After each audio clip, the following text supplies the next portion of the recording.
आपल्याला कमवायचं आहे की नाही. तुम्ही इन्व्हेस्टमेंट करताय, मला फी देताय, प्रोडक्ट इन्व्हेस्टमेंट करताय, का करताय की तुम्हाला वाटतं की जेणेकरून आपल्याला एक मेकअपची ऑर्डर यावी, कमाई यावी, कमाई स्टार्ट व्हावी, वाटतं की नाही.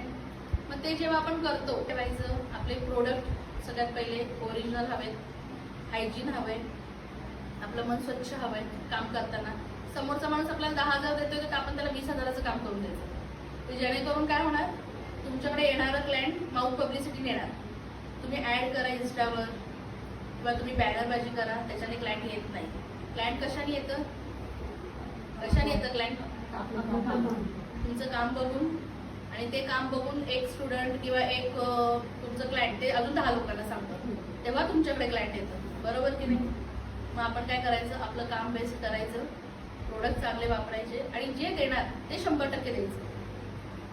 एक कस्टमर मी तुम्हाला 2,000 देते, 10,000 देते, 20,000 देते, पण तुम्ही तुमच्याकडनं जे देणार आहे त्यांना ते देताना 101% त्यांना द्यायचं की त्यांचं समाधान झालं पाहिजे.